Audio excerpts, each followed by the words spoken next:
आज की कहानी है बरसात की काई। शाम ढलते देखकर दीपिका ने बिस्तर समेटना शुरू किया।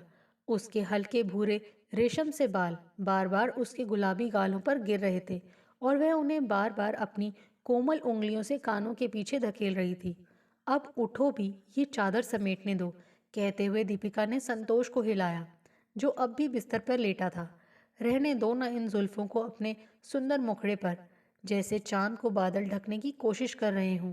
संतोष ने दीपिका को अपनी जुल्फें पीछे करते देख कहा, शाम होने को आई है जनाब, अब भी इन बादलों को घर नहीं भेजा तो आज तुम्हारे इस चांद को घर निकाला मिल जाएगा। समझे?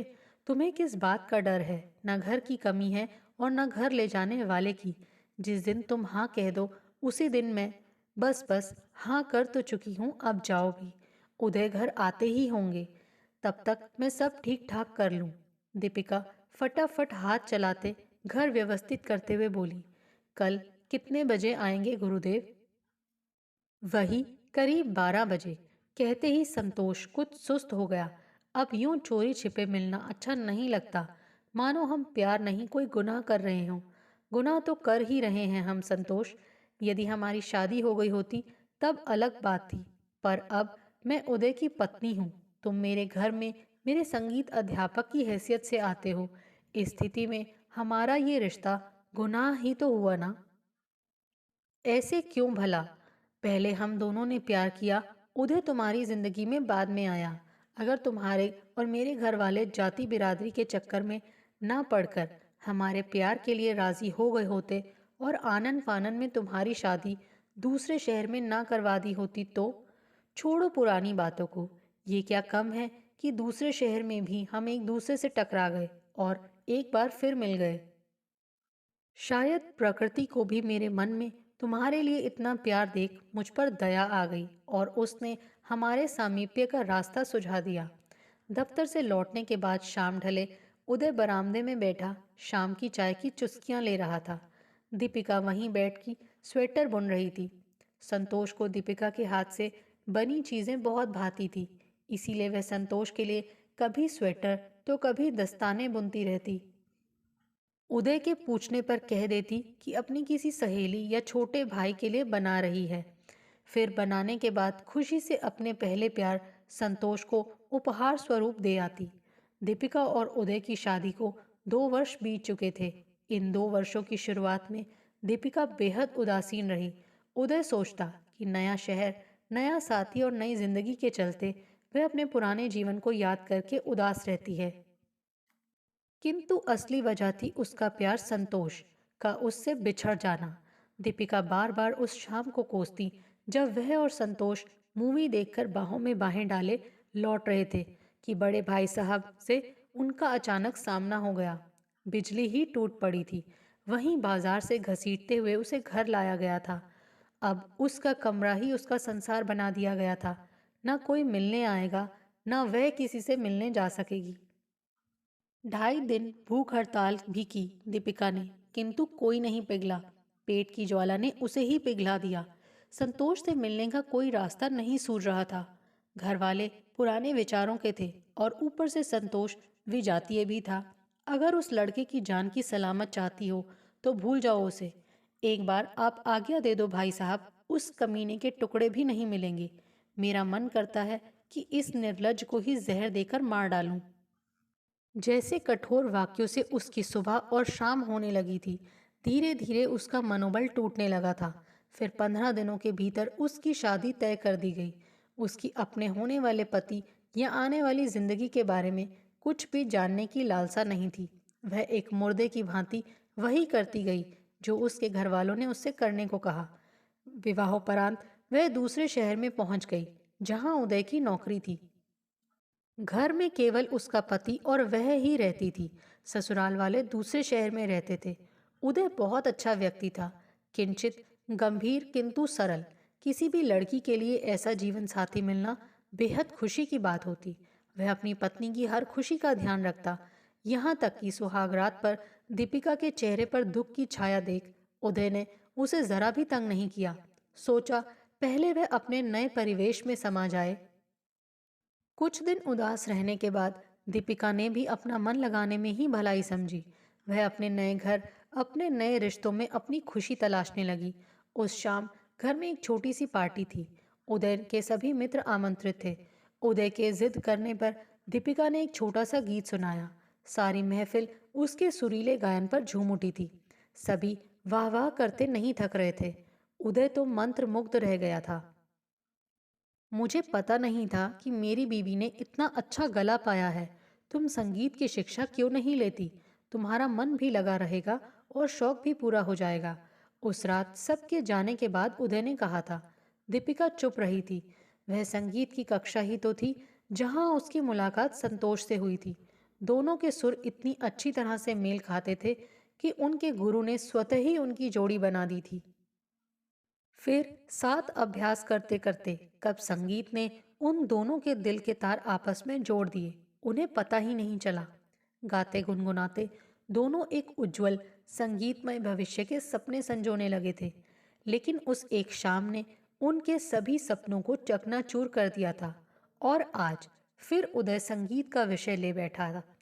दीपिका के चुप रहने के बावजूद उसकी इच्छाओं का ध्यान रखने वाले उसके पति ने इधर उधर से पता कर उसके लिए एक संगीत अध्यापक का इंतजाम कर दिया।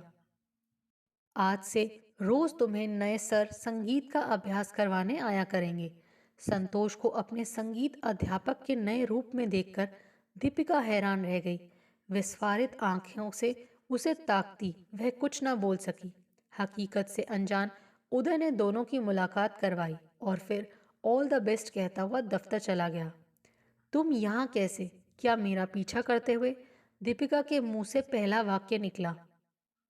नहीं दीपू, मैं तुम्हारा पीछा नहीं कर रहा। मैं तो इस शहर में रोजगार ढूंढने आया और किसी के कहने पर यहाँ नौकरी की तलाश में पहुंच गया। मुझे दीपू कहने का हक अब तुम खो चुके हो संतोष। अब मैं शादीशुदा हूँ, तुम्हारे लिए एक पराई स्त्री। पता नहीं नियति को क्या मंजूर था जो संतोष और दीपिका को एक बार फिर एक दूसरे के सामने खड़ा कर दिया। अपनी अपनी जिंदगी में दोनों आगे बढ़ने को प्रयासरत थे, परंतु इस अप्रत्याशित घटना से दोनों को एक बारगी फिर धक्का लगा था। मुझे तुम संगीत सिखाने आने दो दीपू। नहीं नहीं दीपिका, फीस के पैसों से मेरी मदद हो जाएगी। उदय के सामने मैं कोई बात नहीं आने दूंगा, ये मेरा वादा रहा। संतोष के आग्रह को दीपिका ठुकरा न सकी। कुछ घंटों की असहजता के बाद दोनों पहले की तरह घुल मिल गए। वही हंसी मजाक, वही मधुर स्वर लहरी भरा अभ्यास। अपने अतीत में घटे हादसों पर शोकाकुल होने से अब क्या लाभ? जो होना था वह हो चुका। अब आगे की सुध लेने में ही समझदारी है। अगले दिन अभ्यास के बाद उदास संतोष को दीपिका समझा रही थी। उसे संतोष का उदास चेहरा देखकर पीड़ा होती थी। तुम्हें अपने सामने किसी और को देख मुझे जो पीड़ा होती है शायद तुम समझ नहीं सकती। तुम मेरी थी और अब, कहते हुए संतोष ने दीपिका की बाहें कसकर पकड़ ली। कुंवारी लाज को बचाए रखना हर लड़की को धरोहर में सिखाया जाता है। लेकिन अब दीपिका कुंवारी नहीं थी, शादीशुदा थी। अब वह इस सीमा को लांघ चुकी थी। शादी के बाद उसने मजबूरी में इस सीमा को लांघा, तो क्या अब अपनी खुशी के लिए नहीं लांघ सकती? और फिर घर की चारदीवारी में किसी को क्या खबर लगेगी? फिर उसके पति ने स्वयं ही संतोष को उसके कमरे में धकेल दिया था। संतोष और दीपिका स्वयं को रोक नहीं सके। उनके प्यार का सागर उमड़ा और फिर बांध को तोड़ते चला गया। इस घटना के बाद दीपिका का उन्मुक्त व्यवहार लौट आया था। उदय इससे काफी प्रसन्न था। उसे लग रहा था कि दीपिका संगीत में डूबकर इतनी खुश है। कभी कोई स्वेटर हमारे लिए भी बना दो। आसमानी रंग का स्वेटर देख उदय के मुंह में पानी आ गया। क्या लाजवाब डिजाइन डाली है इस बार तुमने। अगली बार आपके लिए बना दूंगी, पक्का। ये तो अपने चचेरे भाई के लिए बना रही हूँ। दरअसल अगले महीने उसका जन्मदिन आ रहा है, तो हो क्यों नहीं आती तुम अपने मायके? काफी अरसे से गई नहीं। नहीं नहीं, मुझे नहीं जाना। आपके खाने पीने का क्या होगा? और फिर मैं कोई दूध मुहा बच्चा हूँ जो इतनी चिंता करती हो? मायके जाने में भला कौन लड़की मना करती है? तुम तसल्ली से जाओ और सबसे मिलकर आओ। मैं अपनी देखभाल खुद कर लूंगा। उदय ने जोर दिया तो दीपिका मना न कर सकी। अब क्या होगा? अब हम कैसे मिलेंगे? उस शहर में मिलना असंभव है। किसी ने देख लिया तो अनर्थ हो जाएगा। आज दोपहरी में दीपिका का अभ्यास में बिल्कुल मन नहीं लग रहा था। तुम चिंता मत करो, तुमसे मिले बिना मैं भी अब नहीं रह सकता हूँ, कुछ सोचता हूँ। संतोष ने आखिर एक उपाय निकाल लिया। तुम और मैं यहीं इसी शहर में किसी होटल में रह लेंगे 3-4 दिन। उदय को तुम खुद ही फोन करती रहना अपने मोबाइल से। होटल के कमरे से बाहर ही नहीं निकलेंगे तो कोई हमें देखेगा कैसे? हंसकर कहते हुए संतोष दीपिका के बदन पर अटखेलियां करने लगा। ट्रेन के टिकट हाथ में लिए उदय को बाय करती दीपिका ट्रेन में सवार हो गई। अगले स्टेशन पर संतोष उसकी प्रतीक्षा कर रहा था। वहां से दोनों होटल चले गए। रिसेप्शन पर गलत नाम बताने की सोची, किंतु आजकल आइडेंटिटी प्रूफ, घर का पता, पैन कार्ड आदि की कॉपी रखी जाती है। इसीलिए असली नाम पता बताते हुए दोनों की हालत खराब हो रही थी। हर जगह सीसीटीवी कैमरे लगे थे, जिनसे मुंह छिपाते दीपिका को किसी कॉल गर्ल वाली अनुभूति हो रही थी। मुझे पता होता कि ऐसा अनुभव रहेगा तो मैं कभी नहीं आती। दीपिका को खुद पर ग्लानि हो रही थी। अब तो कमरे में आ गए हैं, छोड़ो ना बातों को और आ जाओ मेरी बाहों में। संतोष ऐसे लालायित था जैसे आज उसकी सुहागरात हो। ठहरो, पहले उदय को फोन करके बता दूं कि मैं पहुंच गई हूँ। अरे अरे, ये क्या कर रही हो? अभी नहीं, तुम कल सवेरे पहुंचोगी। भूल गई कि अभी तुम ट्रेन में सफर कर रही हो। संतोष का अट्टहास दीपिका को जरा भी अच्छा नहीं लगा। एक ही कमरे में बिना किसी लोकलाज के बावजूद दीपिका का यौवन संतोष की बाहों को टालने लगा। सिर दर्द का बहाना बनाकर वह जल्दी सो गई। अगली सुबह जब दीपिका ने चाय का ऑर्डर दिया तो 2-3 वेटरों को उसने अपनी ओर देख फुसफुसाते हुए पाया। हो ना हो ये हम दोनों के भिन्न नाम और पते के बारे में बात कर रहे होंगे। क्या सोच रहे होंगे ये मेरे बारे में? छी! दीपिका के मन का चोर बार बार सिर उठा रहा था। अब तो फोन कर लूं उदय को। अब तक तो ट्रेन पहुंच गई होगी। थोड़ी थोड़ी देर में यही राग अलापती दीपिका से संतोष भी परेशान हो उठा। बोला, हाँ कर लो। तुम्हारे चाय पानी का इंतजाम तो ठीक है ना? पता नहीं कैसे ये ट्रेन लेट हो गई। अक्सर तो समय पर पहुंचती है। उदय के सुर में चिंता घुली थी। शुक्र है दीपिका ने फोन उठाते ही ये नहीं कहा कि मैं ठीक से पहुंच गई। एक बार फिर वह बच गई। वह बहुत घबरा गई। बोली, यदि मेरे मुंह से निकल जाता कि मैं ठीक ठाक पहुंच गई तो क्या होता संतोष? कहा तो नहीं ना, मत घबराओ इतना। कल वैसे ही तुम्हारे सिर में दर्द था। आज सोच सोचकर और सिर दर्द कर लोगी। इस चोरी छिपे की पिकनिक से ना तो दीपिका खुश थी और ना ही संतोष को चैन था। चलो, आज नीचे रेस्टोरेंट में चलकर नाश्ता करके आते हैं, थोड़ा मन बहल जाएगा। संतोष बोला। उदय के साथ रहने से दीपिका को स्वास्थ्यवर्धक नाश्ता करने की आदत हो गई थी। उसने ओट्स और ऑमलेट लिया। संतोष ने कॉलेज के दिनों की तरह आलू के पराठे और रायता मंगवाया। दीपू, इतना हल्का नाश्ता क्यों? पेट ठीक नहीं है क्या? संतोष ने पूछा। अब हम कॉलेज में पढ़ते लड़के लड़की नहीं रहे संतोष। उम्र के साथ हमें अपने खान पान और मात्र भी बदलनी चाहिए। उदय कहते हैं कि पर फिर दीपिका संभल कर चुप हो गई। ये क्या हो रहा था उसे? बार बार उदय का ख्याल, उदय की बात। उदय का नाम सुन संतोष के चेहरे का रंग फीका पड़ गया। दोनों ने चुपचाप नाश्ता किया और फिर कमरे में लौट आए। मैं बहुत बोर हो रही हूँ, चलो कहीं घूम आए। दीपिका के अनुरोध पर संतोष मान गया। कमरे में पड़े पड़े टीवी देखकर वह भी उकता रहा था।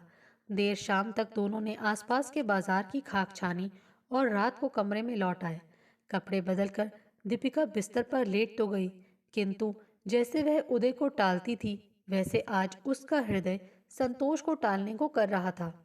ये अजीब अपराध बोध की भावना क्यों जकड़ रही थी उसे आज?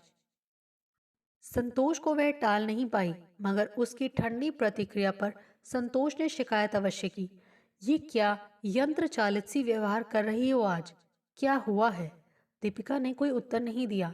उसका मन स्वयं नहीं समझ पा रहा था कि जिन घड़ियों के लिए वह तरसती रही, आज जब वे सामने हैं तो क्यों वह भागकर उन्हें नहीं पकड़ लेना चाहती।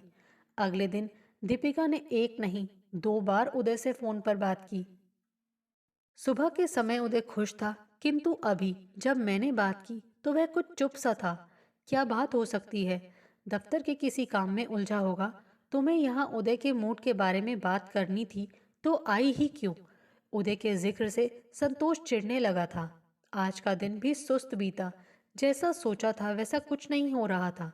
जब जब संतोष दीपिका को बिस्तर पर ले जाता, उसका व्यवहार इतना शिथिल रहता, मानो सब कुछ उसकी इच्छा के खिलाफ हो रहा हो। जिस अलहड़ यौवन की खुशबू में संतोष खींचा चला आता था, वह कहीं गायब हो चुकी थी। ऊपर से होटल का खर्च अलग। अगली शाम को ही दोनों ने लौटने की सोच ली। कह दूंगी उदय से कि आपकी याद आ रही थी। दीपिका के कहने पर संतोष ने उसकी आंखों को भेदते हुए पूछा, कहीं ये सच तो नहीं? दीपिका चुप रही, किंतु उसकी झुकी नजरों ने भेद खोल दिया था। संतोष की उदासीन भावभंगिमा उसके उदास चेहरे से मेल खा रही थी। दीपिका को उसके घर रवाना कर संतोष अपने घर निकल गया। शाम को घर लौटने पर अचानक दीपिका को अपने समक्ष पाकर उदय थोड़ा हैरान हुआ।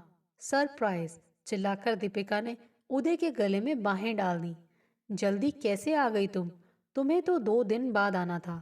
उदय के स्वर में कोई आवेग नहीं था। क्यों? तुम्हें खुशी नहीं हुई क्या? अरे, तुम्हारी याद जो मेरा पीछा नहीं छोड़ रही थी, इसीलिए जल्दी चली आई। खाना लगाते हुए दीपिका चहक रही थी। आज उसका सुर उत्साह से लबरेज था। इतने थके से क्यों लग रहे हो? तबीयत तो ठीक है ना? हाँ, थोड़ी थकान है। जल्दी सो जाऊंगा तो सुबह तक स्वस्थ महसूस करूंगा। अगली सुबह जब उदय दफ्तर के लिए निकल रहा था, तब संतोष को घर में आते देख पूछ बैठा, आज इतनी जल्दी आ गए आप संतोष? लगता है मन नहीं लगता आपका दीपिका के बिना। और कितने दिन चलेगी आपकी संगीत की शिक्षा? उदय के हाव भाव देखकर संतोष और दीपिका दोनों को हैरानी हुई। अमूमन संतोष को देख उदय प्रसन्न होता था और उनकी संगीत कक्षा की प्रगति के बारे में पूछता था। एक संगीत समारोह रखने की बात कहता था, किंतु आज उदय उदासीन था। आज संतोष भी उदास था और दीपिका थोड़ी चिंतित कि क्यों आ गया संतोष इतनी सुबह।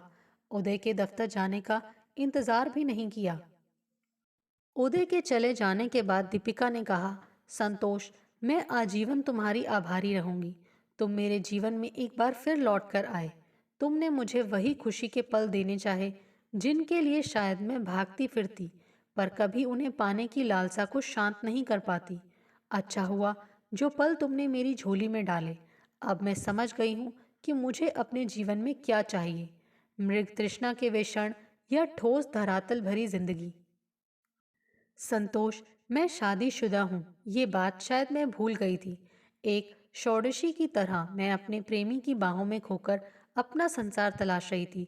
यदि तुम मुझे मेरी इस गृहस्थी से दूर होटल के उस कमरे में नहीं ले जाते, तो मुझे कभी नहीं ज्ञात होता कि मैं इस गृहस्थी में कितनी रम चुकी हूँ। जब तुम इस घर में आते हो, तब मुझे इस घर को छोड़कर जाने का कोई भय नहीं होता, लेकिन इस घर के बाहर कदम रखने पर मैंने जाना कि इस पहचान के बिना मैं कितनी अधूरी हूँ। उदय की क्या गलती है? उन्होंने हमेशा मेरा ध्यान रखा, मुझे पूरा प्यार दिया, अपने परिवार में सम्मान दिया। मैं किस हक से उनकी नाक पूरे समाज में कटवा दूं? मेरी इस एक हरकत से उदय का प्यार पर से विश्वास उठ जाएगा।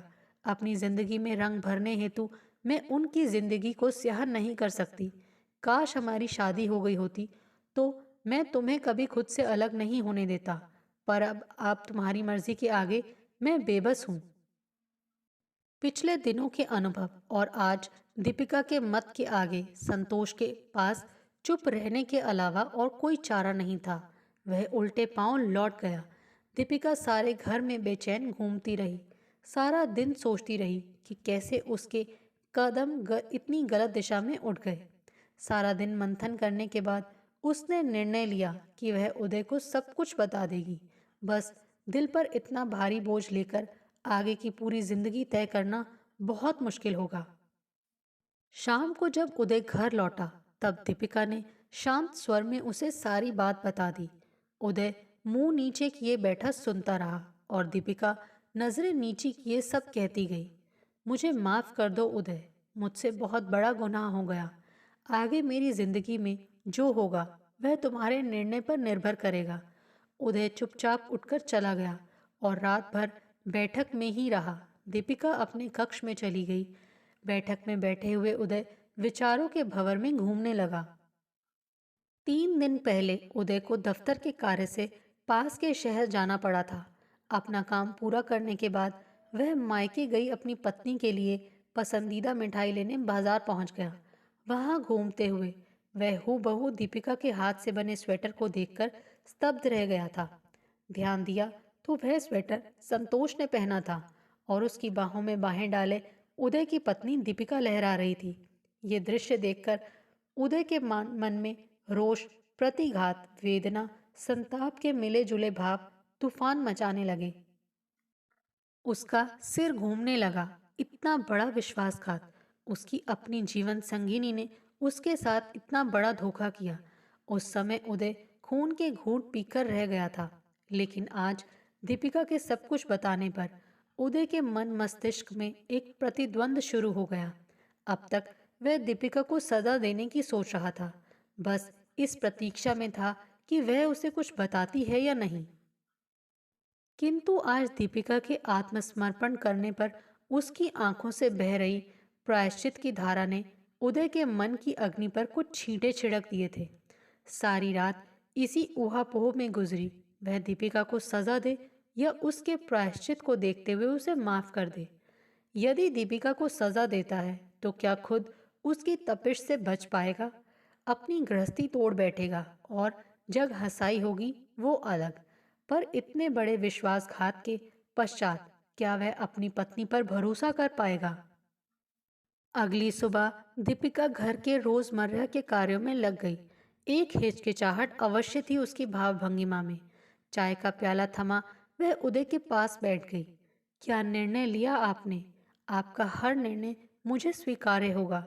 दीपिका, मैं ये बात पहले से जानता हूँ। जब तुम मायके का बहाना बनाकर दूसरे शहर चली गई थी, तब मैंने तुम दोनों को एक साथ देख लिया था। उस पर तुम्हारे मायके भी मेरी बात हुई थी, जहां से मुझे यकीनन पता चल गया कि तुम अपने मायके नहीं गई हो। मैं तुम्हारे बताने के इंतजार में ही था। उदय की ये बातें सुनकर दीपिका की आंखों से प्रायश्चित की बूंदें टपक पड़ी। यदि मैंने तुम्हें माफ नहीं किया तो इस अग्नि में मैं भी सारी उम्र जलता रहूंगा। लेकिन माफ करना इतना सरल नहीं। पता नहीं मैं दोबारा तुम पर कब भरोसा कर पाऊंगा। किंतु मैं अपनी गृहस्थी नहीं तोड़ना चाहता। सारी रात सोचने के बाद मैं इस नतीजे पर पहुंचा हूं कि तुम्हारी आंखों में जो प्रायश्चित दिखाई दे रहा है और अतीत में जो हमने सुखद पल व्यतीत किए हैं, उनकी तुलना में आज का ये धोखा कहीं हल्का है। इसीलिए मैं तुम्हें एक मौका और दूंगा, परंतु इस मौके का भरपूर फायदा उठाना तुम्हारी जिम्मेदारी है। सही तो है, यदि बरसात में हमारे आंगन में काई जम जाए तो क्या हम आंगन तोड़ बैठते हैं? नहीं, हम उस हिस्से को सुखाकर उस काई को साफ करते हैं और फिर ध्यान करते हैं कि हमारे घर में अनचाही उपज न पनपे। बरसाती काई का उग जाना इस बात का संकेत नहीं कि हमारे आंगन में कोई कमी है, अपितु वह केवल इतना सा संदेश है कि हमारे घर आंगन को थोड़े और ध्यान की आवश्यकता है। दोस्तों, आपको हमारी ये कहानी कैसे लगी? प्लीज़ कमेंट्स करके बताइए। Thanks for watching this video.